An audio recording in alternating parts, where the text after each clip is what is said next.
Hi, it's me. I was just hanging out in this little cool moss forest that I found in my front yard. And what was so cool about this moss forest, you see all the little moss growing right down in here, like this guy here? This moss forest decided that it wanted to have some babies. This moss is reproducing.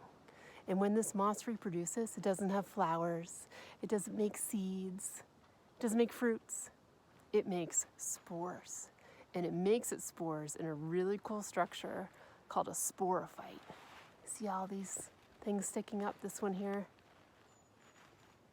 All these guys with the little red stalks and these little doohickeys, or as my son says, thingamajoggers on top.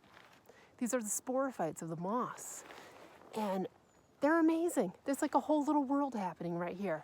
And when I explore and investigate tiny things, I keep my favorite tool for that tucked nice and cozy in my shirt. Do you have one of these? Magnifying glass? Oh wow, you can see so much more with one of these. So much more. It's amazing. So I want you, if you have one of these at home, to get one out. Check out some tiny things like moss sporophytes. Now what's so cool about these, figure out one to show you here. Maybe this one. Okay. What's so cool is that your moss sporophyte is wearing a little hat.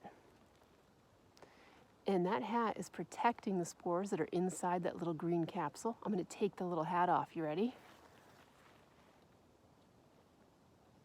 Look at that. Now, at the top of that little capsule,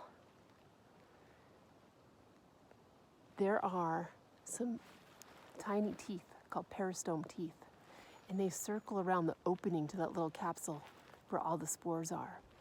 And when humidity conditions are just right, and this moss knows, oh, now's the time to reproduce and send my spores out into the wild in the wind where they'll get carried along and find a new spot for moss to grow, those teeth around the top start opening and closing. Each time they close in, they get some spores on their tips. And then when the humidity and the wind and all the conditions are just right, they open up and they fling their spores out. Ooh, feel that wind? This might be the right time. Go check it out, see if you can find some too.